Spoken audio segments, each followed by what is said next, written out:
Vamos a orar, hermanos.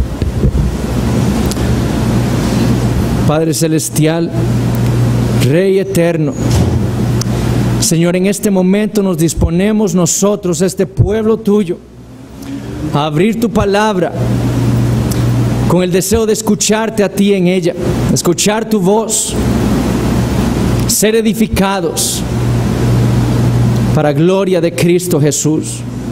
Oh Señor, que tu Espíritu Santo nos instruya en esta tarde, que nos guíe, que nos consuele. Y también, Señor, nosotros clamamos por aquellos que tú has traído aquí esta tarde, que quizás no conocen al Señor Jesucristo. Y clamamos a ti, el Dios Todopoderoso, para que hoy les des vida espiritual y hoy los salves y los traigas, Señor, a los pies del Señor Jesucristo, el único Salvador y Redentor de hombres pecadores como nosotros. Oh Padre bendito, abre oídos, abre ojos, para que todos aquí podamos ver las excelencias de nuestro Señor Jesucristo.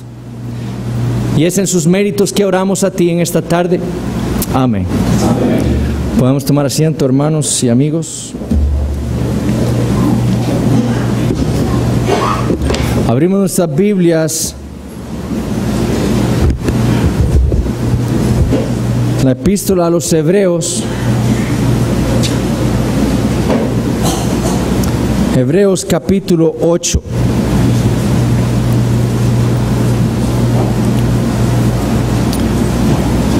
Y vamos a estar leyendo del versículo 6 al versículo 9. Hebreos 8, 6 al 9. Dice así el Señor: pero ahora, tanto mejor ministerio es el suyo, cuanto es mediador de un mejor pacto, establecido sobre mejores promesas. Porque si aquel primero hubiera sido sin defecto, ciertamente no se hubiera procurado lugar para el segundo. Porque reprendiéndolos dice: he aquí vienen días, dice el Señor, en que estableceré con la casa de Israel y la casa de Judá un nuevo pacto, no como el pacto que hice con sus padres el día que los tomé de la mano para sacarlos de la tierra de Egipto, porque ellos no permanecieron en mi pacto, y yo me desentendí de ellos, dice el Señor. Hace unos días escuchaba a un pastor inglés sobre el gran problema del nominalismo en los Estados Unidos. Y él hablaba sobre el impacto que es decir, de todos aquellos que profesan fe en el Señor Jesucristo, pero que no tienen evidencia de vida espiritual, el impacto que ellos tienen sobre, o han tenido sobre el cristianismo en ese país. Y lo que este pastor decía es que él estaba seguro que Dios iba a purgar o iba a limpiar la iglesia en los Estados Unidos. Y lo iba a hacer, decía él, no tanto por medio de la persecución, sino mostrando lo costoso que es el cristianismo verdadero. Satanás, mis hermanos, le ha vendido al mundo un falso evangelio, y por medio de este falso evangelio ha suplantado en muchas partes del mundo el cristianismo bíblico por un cristianismo falso, por un cristianismo que no cuesta nada. El mundo en el que vivimos le ha enseñado esto precisamente a los hombres: a gustar de la vida fácil, a buscar satisfacer los deseos de su carne, a luchar contra todo aquello que se ponga en el camino de sus deseos. Y ese es el mismo deseo que Satanás ha introducido en muchas iglesias alrededor del mundo. Y la razón por la cual muchos que dicen ser cristianos viven exactamente igual que el mundo, para satisfacer los deseos de su carne, viviendo un cristianismo fácil, un cristianismo falso. Sin embargo, el cristianismo bíblico, hermanos, es muy diferente. El cristianismo verdadero no es fácil. De hecho, es muy caro, cuesta mucho. Porque vivir el cristianismo de la Biblia, dijo el Señor, le va a costar la vida a los cristianos. Él le dijo a las multitudes y a sus discípulos en Marcos capítulo 8: si alguno quiere venir en pos de mí, si alguno quiere ser cristiano, si alguno quiere ser seguidor mío de Cristo, niéguese a sí mismo y tome su cruz y siga. El cristianismo bíblico no es para vivir para mí. El cristianismo bíblico no es para satisfacer mis deseos. El cristianismo bíblico es para tomar mi cruz. Es decir, tomar lo que sería para hoy en día nuestra silla eléctrica y morir a mí mismo, morir a mis deseos, morir a mi voluntad, morir a mi carne. Y el propósito de morir a mí mismo es para vivir para Cristo, mi Señor. Eso es el cristianismo bíblico. Tomar nuestra cruz, mi cruz, morir a mí mismo con el fin de vivir para Cristo. Ahora, yo concuerdo totalmente con este pastor de que Dios va a limpiar la iglesia de nuestros tiempos. Pero a diferencia de él, estoy seguro que lo hará por medio de una gran persecución de parte del mundo secular. Hermanos, ¿qué creen ustedes que un mundo que mata bebés indefensos en el vientre de sus madres, bebés que no les han hecho nada a ellos, que no se les han opuesto a ellos en nada, qué creen que ese mundo les va a hacer a aquellos a quienes ellos catalogan como sus enemigos? ¿Qué creen que ese mundo secular le hará a aquellos que profesan que solo hay un camino para llegar a Dios? ¿Qué creen que le harán a aquellos que profesan que solo hay un amo y Señor del universo, un creador al cual daremos todos cuenta? ¿Qué creen ustedes que el mundo le hará a aquellos que profesan que el mundo está en tinieblas y que necesitan la luz de Cristo? Que profesan que el mundo anda en la vanidad de su mente, que tienen el entendimiento entenebrecido, que son ajenos a la vida de Dios por su ignorancia y por la dureza de sus corazones, como dice Pablo en Efesios 4. ¿Qué creen que ese mundo secular le hará a aquellos que prediquen la palabra de Dios y les insten a ellos a arrepentirse porque sus caminos son malos y que se vuelvan a Cristo en fe? Hermanos, si matan a millones de bebés indefensos de la manera más cruel posible, le harán mucho peor a aquellos hombres y mujeres que se lo opongan a sus estándares de vida. Y ya estamos viendo, por lo menos en los países desarrollados económicamente, esa persecución. Y esa persecución, hermanos, va a llegar a nosotros, va a llegar a Latinoamérica, va a llegar a nuestro país, Costa Rica. Seremos insultados, maltratados, catalogados como intolerantes, echados en las cárceles y quizás hasta muertos por causa de nuestra fe. Y si hoy los que profesamos fe en el Señor Jesucristo no prestamos atención a las palabras de esta epístola, nos veremos en aquel día, cuando esa persecución venga, en un gran peligro espiritual. Lo mismo que le ocurrió a muchos de estos hermanos en esta iglesia en Roma en el primer siglo, que habiéndose hecho tardos para oír la palabra de Dios, ahora estaban dudando, viendo lo costoso que era el cristianismo que habían abrazado unos años atrás. Es por eso, como hemos visto hasta ahora, que el autor hace lo mejor que podía hacer por estos hermanos: predicarles un sermón totalmente cristocéntrico. Y eso es lo que el Espíritu Santo preservó para nosotros también el día de hoy. Lo que estos hermanos necesitaban escuchar eran las excelencias de nuestro Señor y Salvador Jesucristo. Lo que necesitaban era ser recordados de la grandiosa obra que Dios hizo por nosotros en su Hijo Jesucristo. A Él lo envió al mundo a encarnarse para venir a ser el misericordioso y fiel sumo sacerdote de la iglesia. Pero no solo eso, sino que estos hermanos también debían ser recordados que este Jesús se ofreció a sí mismo una vez para siempre, como lo dijo en el capítulo 7 el autor, para establecer, como hemos leído las últimas semanas, un mejor pacto sobre mejores promesas. Con ese fin se entregó nuestro sumo sacerdote. Y el propósito del autor es que estos cristianos, entendiendo esta grandiosa realidad, es decir, que ellos han sido hechos partes de un mejor pacto, vuelvan a poner y no quiten nunca más sus ojos del Señor Jesucristo.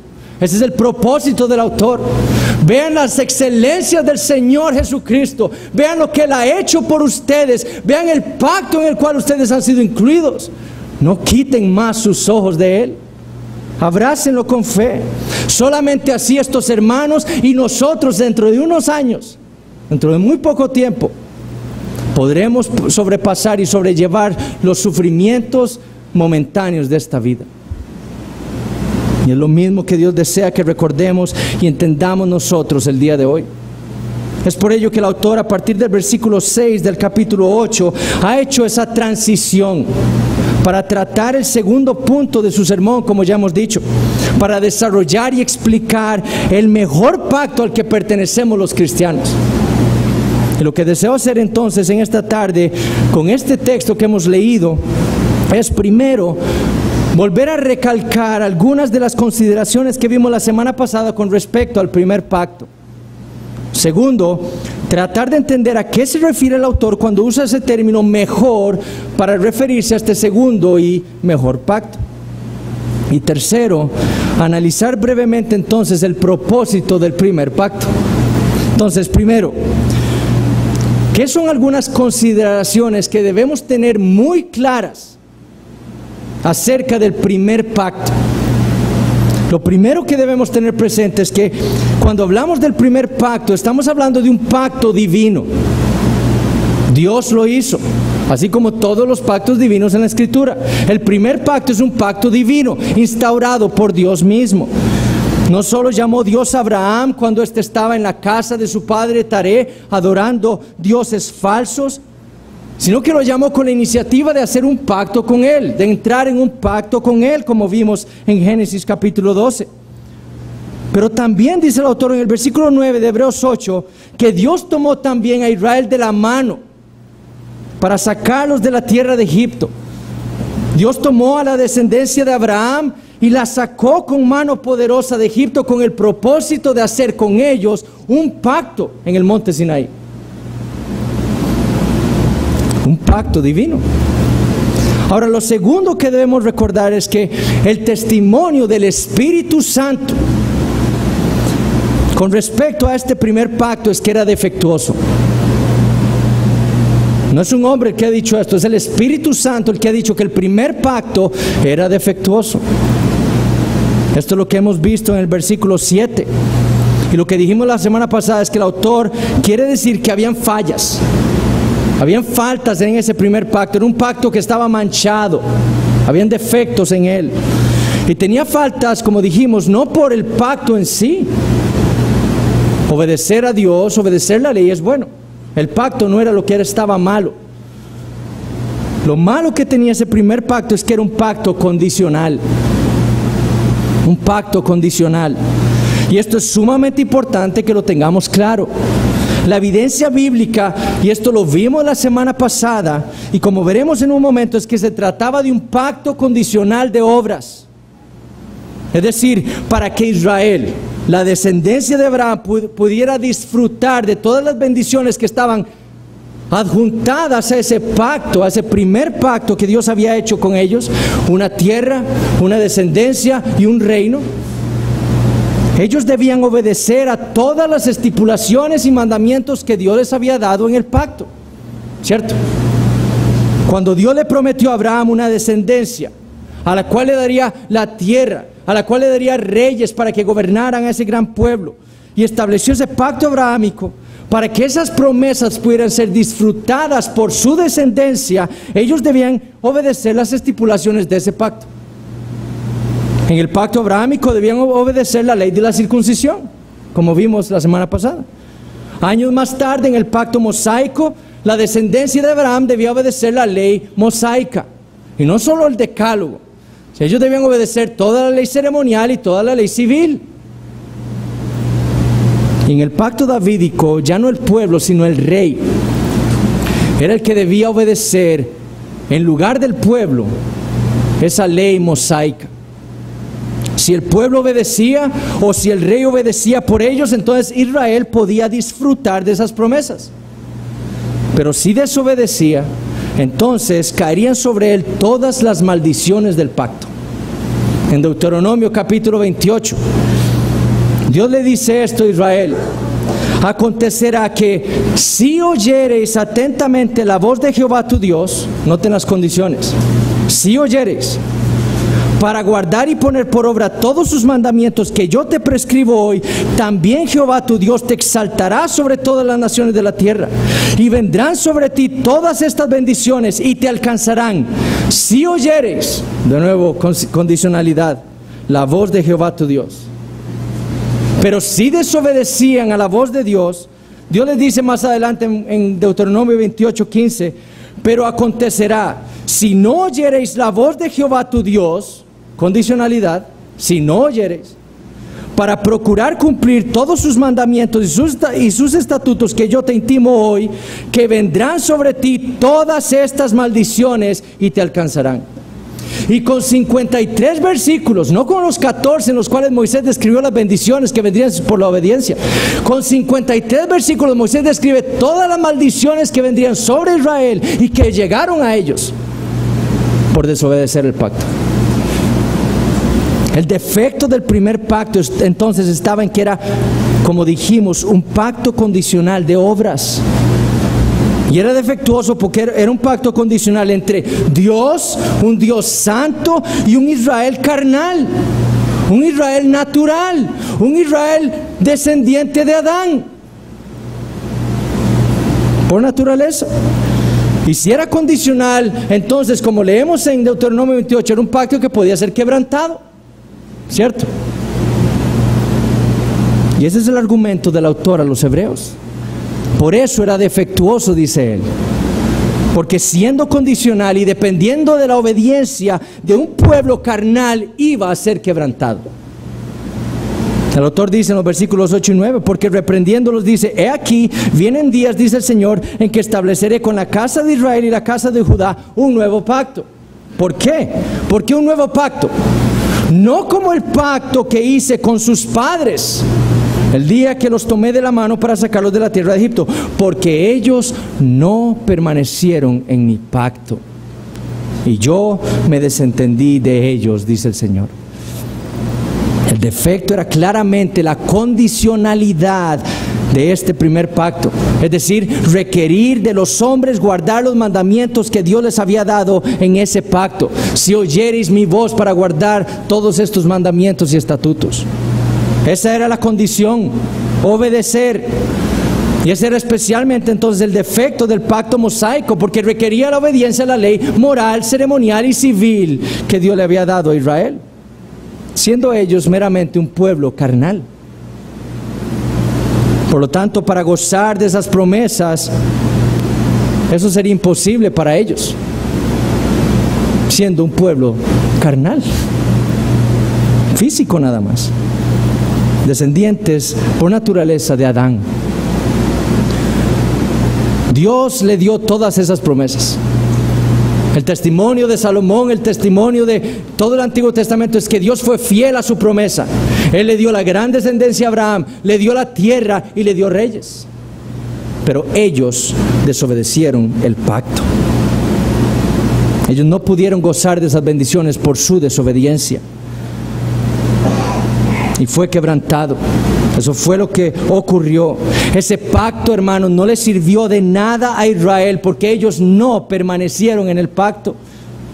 Y no podían hacerlo por causa de su incapacidad espiritual, por la dureza y la incircuncisión de su corazón. Por eso fue que no pudieron permanecer en el pacto. Todo el testimonio del Antiguo Testamento es que todo Israel, desde sus sacerdotes, sus líderes, sus reyes, todo el pueblo desobedeció el pacto antiguo. De una u otra manera ellos habían desobedecido la ley que Dios les había dado a ellos. Y por lo tanto dice el autor que Dios les dijo, y yo me desentendí de ellos. Literalmente Él los desconsideró, los dejó de cuidar, no más.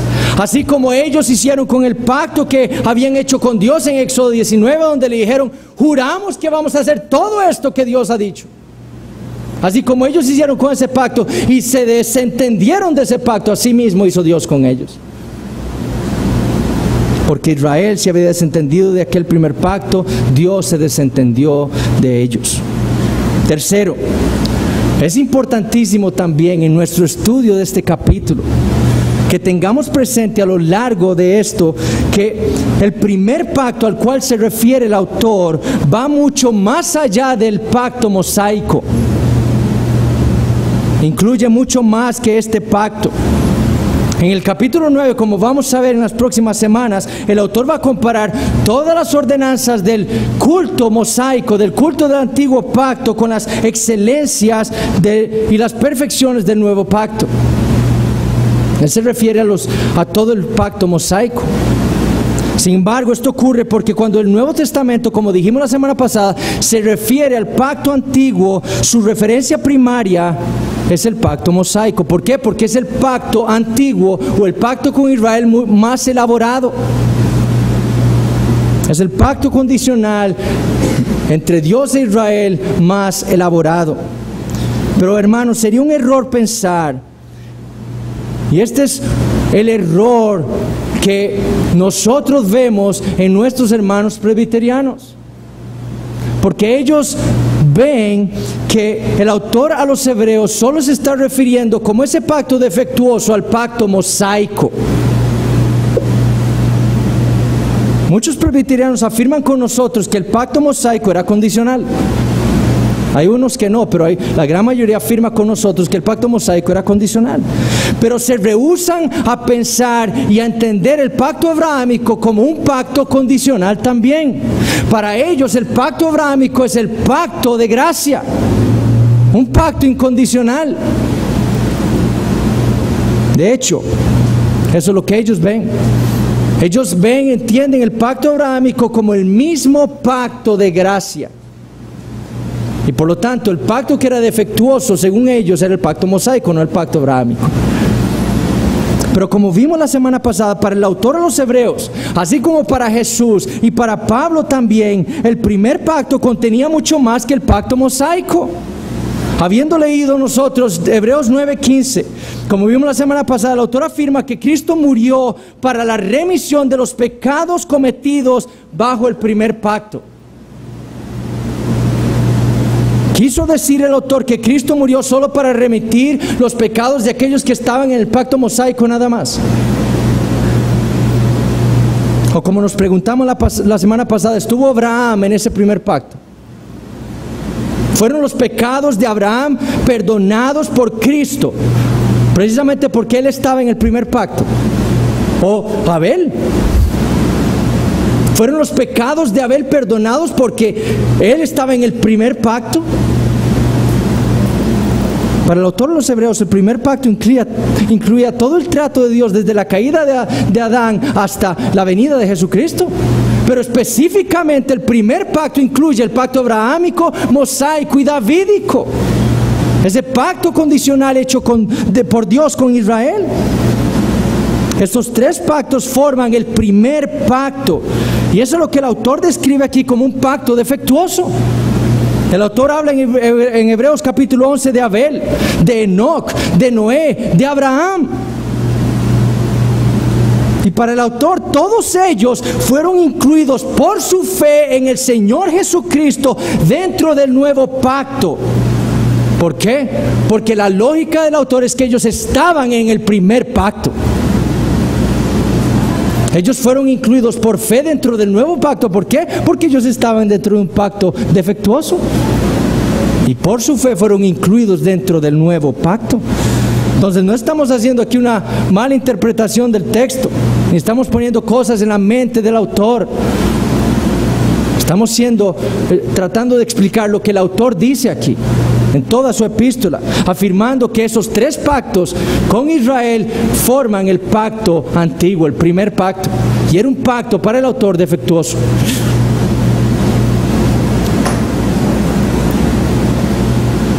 Estos judíos en Roma que se habían convertido al cristianismo necesitaban entender estas cosas: que ser descendientes de Abraham, circuncidados al 8º día, ser parte del pueblo de Israel, no les servía a ellos de nada. Eso es lo que ellos debían entender. Esos pactos que Dios hizo con la descendencia natural de Abraham no les servían de nada porque era un pacto defectuoso. los condenaba a muerte a todos los hombres, a todos los israelitas. Lo que debían entender era que lo que les hacía tener a ellos esperanza, ahora como cristianos, era que tenían a un mejor mediador mediando un mejor pacto, del cual ellos habían sido hechos partes por su fe en el Señor Jesucristo, así como lo fue Abel, Enoc, Noé y Abraham. Esa es su esperanza. Por fe ustedes fueron incluidos dentro de un nuevo y mejor pacto, como lo fueron Noé, Enoc, Abel y Abraham. Por último, debemos recordar también que este primer pacto, a pesar de ser un pacto condicional de obras, no era el pacto de obras. El pacto de obras fue hecho con Adán y prometía la vida eterna a Adán si lo obedecía. El pacto antiguo, este primer pacto, era un pacto de obras, pero no era el pacto de obras. No prometía ni la vida eterna, ni podía darle la vida eterna, porque era un pacto hecho con un pueblo carnal, caído, pecador. Entonces no podía hacer el pacto de obras, sino que, como dijimos la semana pasada, era nada más la reformulación o la renovación del pacto de obras. Y el propósito de esto lo vamos a ver al final del sermón. ¿Por qué fue que Dios hizo ese primer pacto condicional de obras con Israel? Ahora, segundo, ¿qué quiere decir el autor cuando usa el término mejor para referirse a este nuevo y segundo pacto? ¿Qué es lo que quiere decir el autor?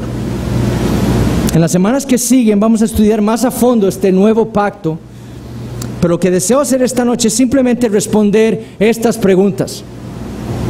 ¿Es este nuevo pacto una renovación o una expansión nada más del primer pacto? ¿Es una renovación del pacto antiguo? ¿O es quizás una mejora de ese primer pacto? ¿O es la continuación de ese pacto antiguo? ¿Es este nuevo pacto eso? Porque como respondamos a estas preguntas, va a definir lo que somos. Es por eso que hace unas semanas yo les dije que este capítulo no es solo uno de los más importantes en la Escritura, sino es uno de los más importantes para nosotros como bautistas reformados. Porque es lo que nos hace ser lo que somos. Bautistas reformados, con una teología federal y una eclesiología muy distinta a la de nuestros hermanos presbiterianos. Y una de las razones por las que somos bautistas reformados es porque respondemos a estas preguntas, creo yo, de una manera más consistente. Pero entonces notemos el argumento del autor en los versículos 6 al 9. Volvamos a leer estos versículos y notemos el argumento del autor acerca de este pacto, este segundo pacto, comparándolo con el primero. Dice: pero ahora, tanto mejor ministerio es el suyo, cuanto es mediador de un mejor pacto, establecido sobre mejores promesas. Porque si aquel primero hubiera sido sin defecto, es decir, que es un pacto defectuoso, ciertamente no se hubiera procurado lugar para el segundo. Porque reprendiéndolos dice: he aquí, vienen días, dice el Señor, en que estableceré con la casa de Israel y la casa de Judá un nuevo pacto. No como el pacto que hice con sus padres el día que los tomé de la mano para sacarlos de la tierra de Egipto, porque ellos no permanecieron en mi pacto, y yo me desentendí de ellos, dice el Señor.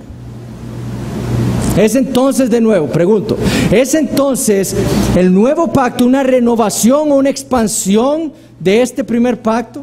¿O es quizás su continuación? La confesión de fe de Westminster, que es la confesión de fe de nuestros hermanos reformados, hablando del pacto de gracia en el capítulo 7, dice lo siguiente: este pacto, es decir, el pacto de gracia, que no es otra cosa que el pacto de la redención, como vimos cuando vimos la clase de nuestro federalismo al principio de año. Ese pacto de gracia, que es el pacto de la redención hecho en la eternidad, ahora en el tiempo y el espacio. ¿Ok? Este pacto de gracia era ministrado de un modo diferente en el tiempo de la ley y en el del evangelio, dice la confesión de los presbiterianos. Bajo la ley se ministraba por promesas, profecías, sacrificios, la circuncisión, el cordero pascal y otros tipos y ordenanzas entregados al pueblo judío. Pero ahora, bajo el Evangelio, cuando Cristo, la sustancia, fue manifestado, las ordenanzas por las cuales se ministra este pacto, o sea, el mismo pacto de gracia, son la predicación de la palabra, la administración de los sacramentos del bautismo y de la cena del Señor, y aun cuando son menos en número y ministradas con más sencillez y menos gloria exterior, sin embargo, en ellas el pacto se muestra a todas las naciones, hacia los judíos como a los gentiles, con más plenitud, evidencia y eficacia espiritual. Esa es la diferencia entre el nuevo pacto y el pacto antiguo. Que ahora ese pacto de gracia en el nuevo pacto es más grande, porque ahora tiene más eficacia, dicen ellos, más evidencia, más plenitud, nada más. Y se le llama el Nuevo Testamento. Con todo, no hay dos pactos de gracia diferentes en sustancia, sino uno y el mismo bajo diversas administraciones. Es decir, lo que caracteriza la teología federal de nuestros hermanos presbiterianos es el énfasis en la unidad y la continuidad del pacto de gracia. Para ellos el pacto abrahámico, el pacto mosaico y el pacto davídico son simplemente diferentes administraciones del mismo y único pacto de gracia. Estos pactos, según esta teología presbiteriana, junto con este nuevo pacto del que habla el autor de los Hebreos, eran sustancialmente el mismo pacto, solo que administrado en diferentes maneras en la historia. Pero eran sustancialmente el mismo pacto de gracia. Las diferencias entonces para nuestros hermanos presbiterianos entre estos dos pactos eran nada más circunstanciales, externas, cosas externas, las ordenanzas, etc. Pero en su esencia, en su sustancia eran el mismo pacto. Noten que eso es lo que dice su confesión. El pacto de gracia era el mismo en el Antiguo Testamento y en el Nuevo Testamento, bajo la ley y bajo el Evangelio. La única diferencia, como dije, es que para ellos quizás el nuevo pacto es más pleno, más evidente y más eficaz espiritualmente que el primer pacto. Pero son el mismo pacto. Ahora, la pregunta que debemos hacernos nosotros es esto. ¿Es esto lo que dice el autor de los Hebreos? ¿Es esto lo que dice el autor de los Hebreos en Hebreos capítulo 8 cuando habla del primer pacto y del segundo pacto? ¿Es esto lo que afirma él, inspirado por el Espíritu Santo? ¿Qué dice el autor de estos pactos? ¿Dice él que son sustancialmente idénticos? ¿Dice él que el nuevo pacto es una continuación del primer pacto? ¿Dice él que el nuevo pacto es simplemente un primer pacto mejorado? Noten que por el contrario, todo el argumento del autor está en la diferencia que existe en ambos pactos, entre ambos pactos. El primer argumento del autor es que el primer pacto era inferior al segundo porque el sumo sacerdote del primero era inferior al sumo sacerdote del segundo pacto. Quien servía en el primer pacto era inferior a quien sirve en el nuevo pacto y por lo tanto el primer pacto es inferior y diferente al segundo. El segundo argumento del autor es que el primer pacto era defectuoso.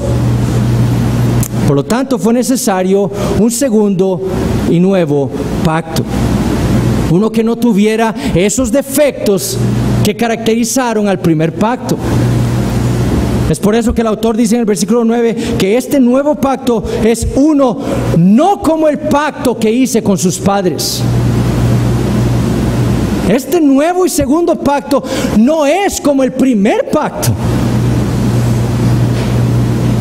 Vemos ahí continuidad. Está hablando el autor de una continuidad entre ambos pactos. No, él está diciendo que este segundo pacto no es como el primero. Y ahí es donde vemos el principal argumento del autor. Este segundo pacto no es como el primero, es mucho mejor.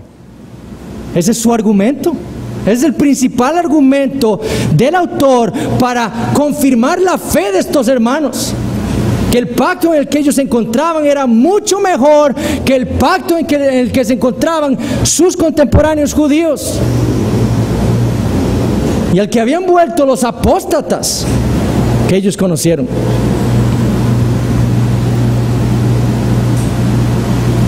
El uso que el autor le da a ese término en el original es sumamente importante, hermanos. ¿Qué quiere decir entonces el autor cuando afirma que este segundo pacto es mejor que el primero? ¿Acaso está utilizando ese término como quien compara un iPhone con un Samsung?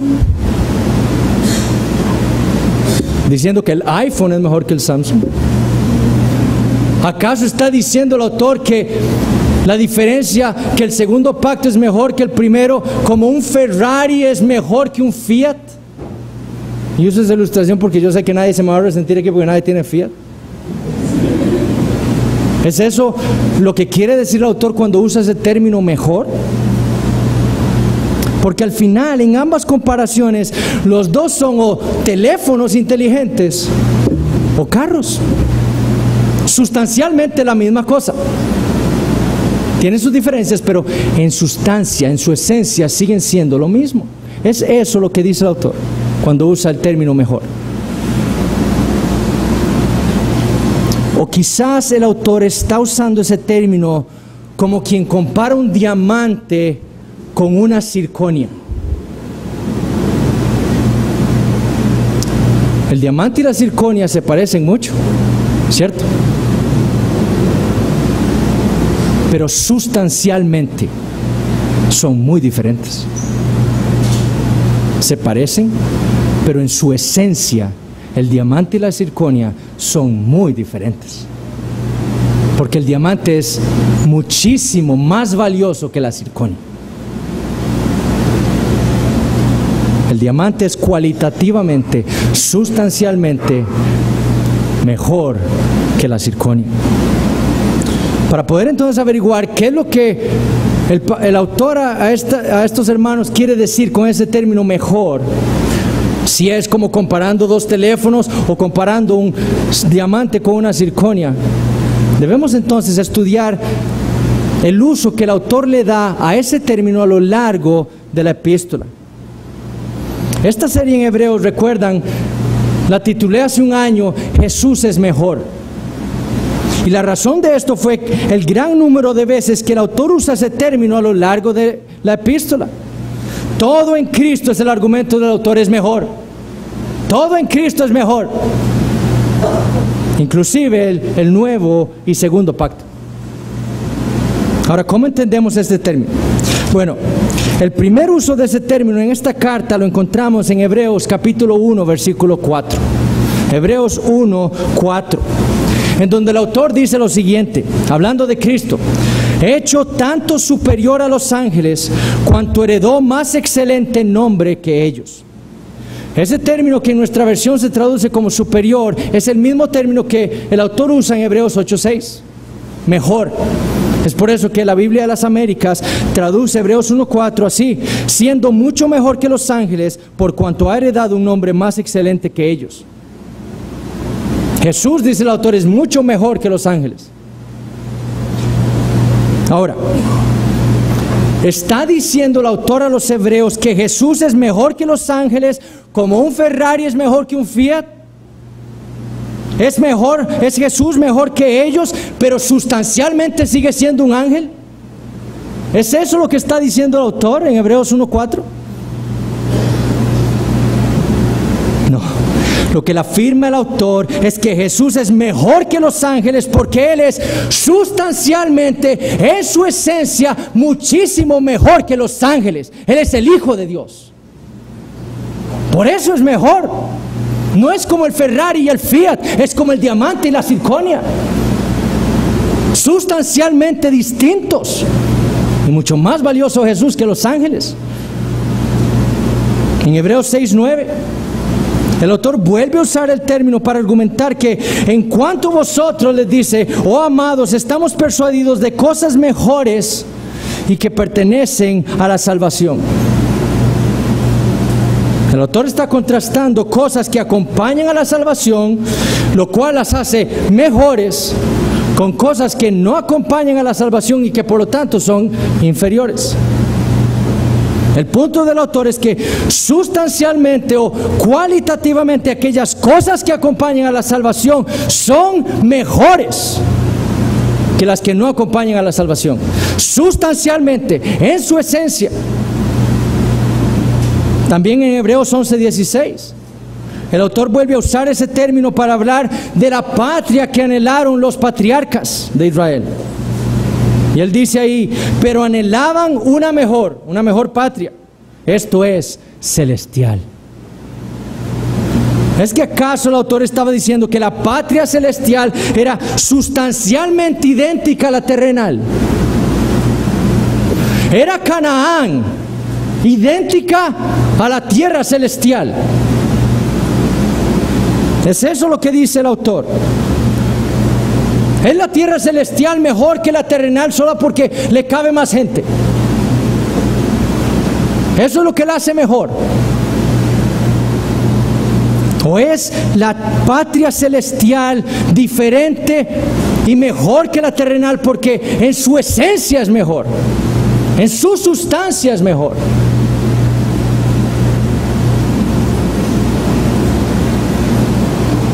Ese es el término que usa el autor cuando habla también de mejores sacrificios, de mejores promesas y de un mejor pacto.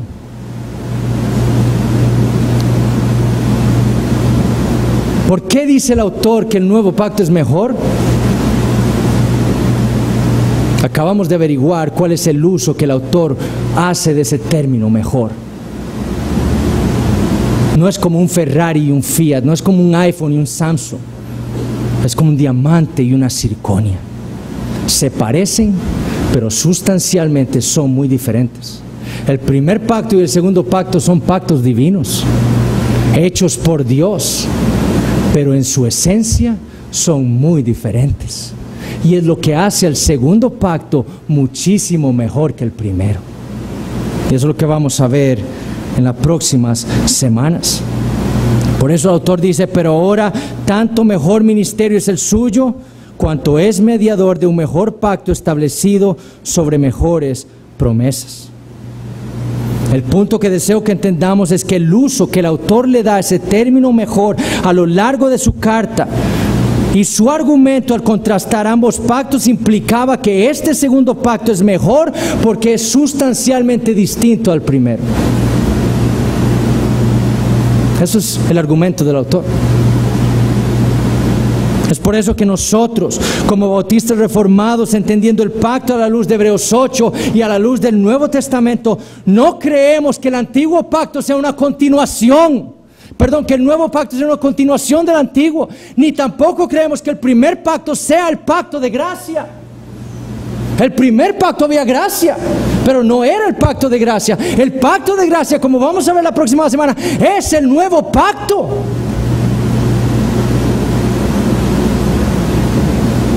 El pacto abrahámico, ni el pacto mosaico, ni el pacto davídico eran el pacto de gracia, ni eran sustancialmente ese pacto.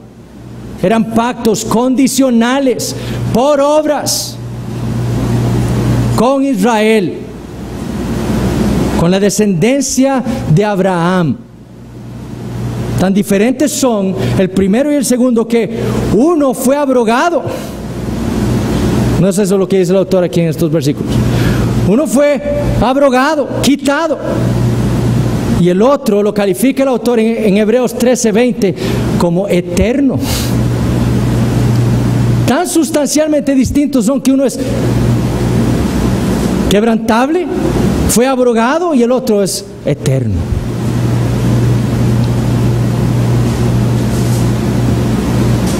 John Owen, hablando del nuevo pacto, dijo lo siguiente: no es ni una renovación de aquel pacto, del pacto antiguo, ni una reforma de él, sino de otra completa naturaleza, por cuya introducción y establecimiento aquel otro debía ser abolido, abrogado y echado fuera, con toda su adoración y servicio que le eran particulares a él. Y escuchen esto: Y esto fue de aquello de lo que el apóstol principalmente quiso probar y convencer a estos hebreos. Que el nuevo pacto es diferente al primero. Y por lo tanto aquel debía ser abolido y echado fuera. Eso es lo que estos hermanos debían entender. Que el nuevo pacto en el cual ellos estaban era muchísimo mejor. Como les dije la otra semana, vamos a ver la esencia de esas diferencias entre el nuevo pacto y el primer pacto. Tercer punto, ya para ir concluyendo, ¿cuál fue entonces el propósito del primer pacto? Es decir, si había la necesidad de un nuevo pacto, ¿para qué Dios hizo el primer pacto con Israel? Al final de su vida, Josué confronta al pueblo de Israel y le ruega esto, que teman y que sirvan a Jehová. El pueblo se reúne todo junto y le responden a Josué así: nosotros pues también, como usted ha dicho que usted va a hacer, también serviremos a Jehová porque Él es nuestro Dios. ¿Cuál fue la respuesta de Josué? No podréis servir a Jehová porque Él es Dios santo y Dios celoso. No sufrirá vuestras rebeliones y vuestros pecados. Josué sabía que Israel no podría servir a Dios y no podría cumplir el pacto que Dios había hecho con ellos.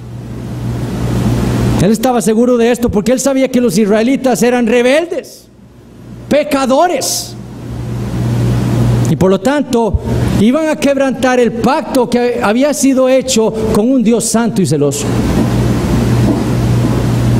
Ahora, hermanos, nosotros creemos realmente que Dios no sabía la condición en la que estaba Israel. Creemos nosotros que Dios no sabía que Israel era incapaz de cumplir el primer pacto. Dios sabía precisamente cuál era el estado del corazón de la descendencia de Abraham. Él mira nuestros corazones y Él sabe lo que en ellos hay. Así como sabía lo que había en los corazones de los israelitas. Ellos eran incapaces de cumplir su parte del pacto. La pregunta es entonces, ¿por qué hizo Dios entonces este pacto con ellos? Si Él sabía que era imposible para Israel cumplir ese primer pacto, ¿con qué fin hizo ese primer pacto? Si iba a haber uno nuevo, uno segundo, ¿para qué hacer el primero? Bueno, el autor de los Hebreos afirma que todo el antiguo pacto, sus sacrificios, sus ordenanzas, sus estatutos, eran, dice él en Hebreos 8:5, figura y sombra de las cosas celestiales. Todo el pacto antiguo dado por Dios a Israel servía como figura y sombra de las cosas celestiales, de lo que habría de venir en Cristo Jesús. Hablando también del nuevo pacto que habría de venir. El primer pacto serviría como una sombra, como una figura del segundo pacto que habría de venir y ser establecido en Cristo Jesús. Pablo, por ejemplo, en Gálatas 4:9 le llamó al primer pacto los débiles y pobres rudimentos. A ese primer pacto querían volver los Gálatas, después de escuchar los judaizantes. Y Pablo dice, pero esos son los débiles y pobres rudimentos, ¿cómo van a volver ustedes a eso? Para Pablo, así como para el autor de los Hebreos, ellos les muestran a estas congregaciones que el primer pacto era un pacto de esclavitud y el nuevo pacto era el pacto de la libertad. ¿Cómo entonces se les ocurría volver al pacto antiguo? Dios, mis hermanos, tenía un propósito cuando hizo ese pacto condicional con Abraham y con su descendencia después de él. Él sabía que ellos eran un pueblo carnal, un pueblo pecador que no podría cumplir ese pacto. Pero se los dio por causa del nuevo y segundo pacto. Y se los dio con al menos 3 propósitos. Primero, para preservar el linaje del Mesías y por lo tanto preservar el pacto de gracia que sería establecido en el nuevo pacto. Para preservar el linaje del Mesías y por lo tanto preservar el nuevo pacto, el pacto de gracia que vendría con él. Este Jesús, este sumo sacerdote de la iglesia, este mejor mediador, debía venir de Abraham, debía ser israelita y debía venir del linaje de David. ¿Cómo sabemos eso? Bueno, porque eso fue lo que ocurrió. Nosotros leemos, entendemos la voluntad de Dios para atrás. Yo soy médico. ¿Por qué sé yo que la voluntad de Dios es que yo fuera médico? Porque soy médico, ¿cierto? Nosotros entendemos que el Mesías debía ser hijo de David, israelita e hijo de Abraham, porque eso fue lo que Dios hizo. El pacto antiguo fue hecho por Dios con Abraham y luego con Israel con el fin de que eso ocurriera, de que el Mesías cumpliera con esa genealogía. Dijo un pastor bautista reformado: el punto de la sucesión genealógica de Abraham no era establecer un principio perpetuo con el fin de incluir a la posteridad natural de todos los miembros del pacto, sino llevar a su principal posteridad, quien era, de acuerdo a esta interpretación, su única posteridad. Y esa única y principal posteridad de Abraham no era otro que el Señor Jesucristo. Eso fue lo que Pablo le dijo a los Gálatas. Ahora bien, a Abraham fueron hechas las promesas y a su simiente. No dice y a las simientes como si hablase de muchos, sino como de uno, y a tu simiente, la cual es Cristo. A Abraham y a Cristo le fueron hechas las promesas, no a la descendencia de Abraham. Es decir, Dios hizo el pacto con Abraham y luego con su descendencia en el monte Sinaí con el propósito de traer a Cristo. Además, el pacto antiguo garantizaba otra cosa: que la palabra de Dios, y más específicamente su ley, que había sido renovada, ese pacto de obras que era renovado ahora en el pacto antiguo, que esa ley fuera preservada. ¿Para qué? Para que el Mesías que había de venir la cumpliera en lugar de su pueblo. Para eso sirvió también el pacto antiguo, para asegurarse de que la palabra de Dios y su ley fuera preservada para que el Mesías la cumpliera toda en favor de nosotros.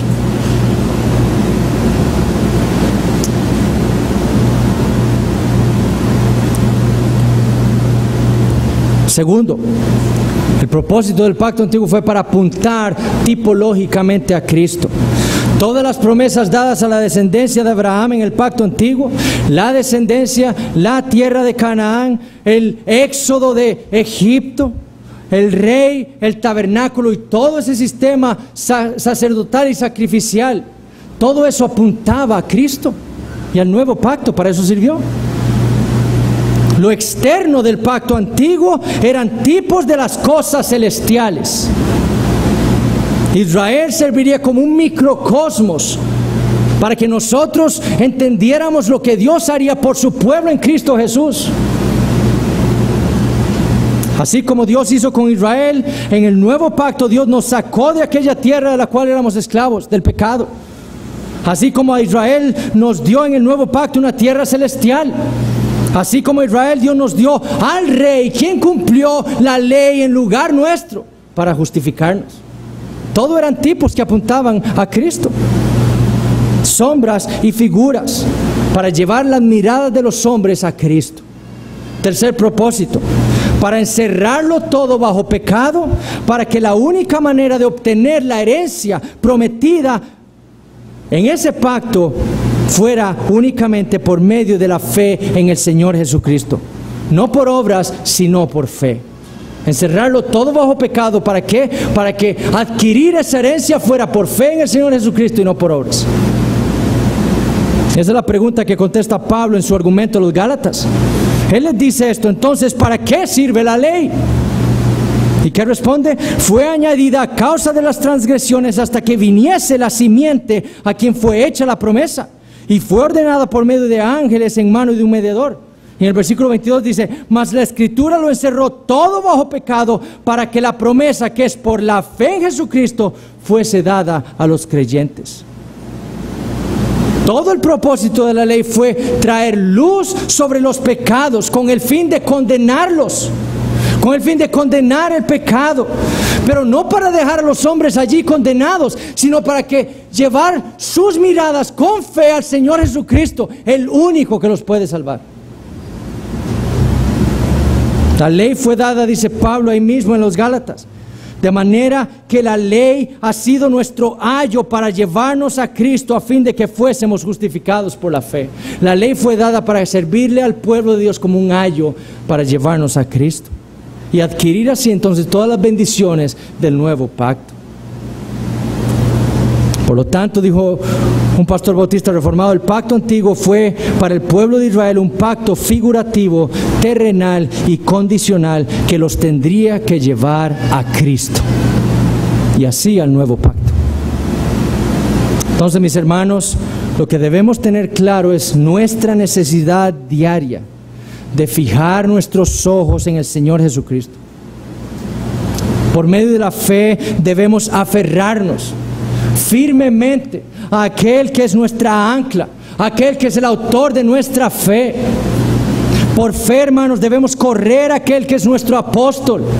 Por fe debemos descansar en aquel que nos dio el verdadero reposo que requieren y necesitan nuestras almas.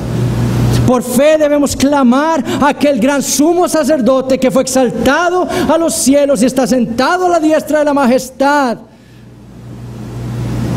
intercediendo por nosotros. Por fe. Y por fe debemos gozarnos y llenarnos de agradecimiento por la sangre que derramó nuestro gran sumo sacerdote, nuestro Señor Jesucristo, para incorporarnos por medio de la fe en este segundo y mejor pacto. Agradecimiento y gozo. Eso es lo que debemos tener. Por eso es tan necesario exponernos nosotros en lo privado y en el culto público a la predicación de la palabra de Dios, para no ser como estos hermanos en Roma, a los que le escribió el autor, que se habían hecho tardos para oír la palabra de Dios y eran bebés en la fe, sino exponiéndonos a la palabra de Dios, ser recordados de todas las maravillas de nuestro Señor Jesucristo y de lo maravilloso que Él hizo en lugar nuestro, para estar recordados siempre, en cada momento del Evangelio. Es por eso que hoy vamos a celebrar también la Cena del Señor. No solo lo hemos escuchado, sino que también lo vamos a ver en la cena. Ese evangelio que necesitamos ser recordados día y noche, segundo tras segundo, minuto tras minuto. ¿Para qué? Para soportar, para luchar contra nuestra carne. Hermanos, caemos, ¿por qué? Porque quitamos nuestros ojos de Jesús. ¿Cómo los fijamos ahí? Vea el evangelio. Las persecuciones van a venir, hermanos. Tenemos trabajos hoy, pero dentro de unos años quizás seremos echados de ahí por causa de nuestra fe. ¿Y qué vamos a hacer? Sino aferrarnos con más fe al Señor Jesucristo. Pero si estamos olvidadizos del evangelio, en ese día, hermanos, nuestras vidas van a peligrar. Entonces necesitamos exponernos constantemente a la palabra de Dios, a su evangelio, porque lo que viene para el cristianismo no va a ser nada fácil. La lucha contra el pecado, la lucha contra Satanás, la lucha contra el mundo requiere de nosotros esto. ¿Nosotros, iglesia, lo vamos a hacer o no? Oremos. Señor Dios Todopoderoso, te damos gracias por tu palabra. Te damos gracias, Señor, por las promesas que encontramos en ella, por las verdades que tú nos declaras en ella. Te damos gracias por tu Hijo Jesucristo, nuestro mediador, nuestro sumo sacerdote, nuestro rey, nuestro apóstol, nuestro precursor, el autor de nuestra fe, nuestro Señor. Oh Padre, que vivamos vidas dignas del Evangelio, que vivamos vidas dignas de aquel llamamiento con el cual fuimos llamados. Padre, haznos valientes, haznos diligentes para poder soportar todo lo que viene y todo lo que ocurre el día de hoy en nuestras vidas. Te amamos, en el nombre del Señor Jesucristo, te pedimos todo esto. Amén.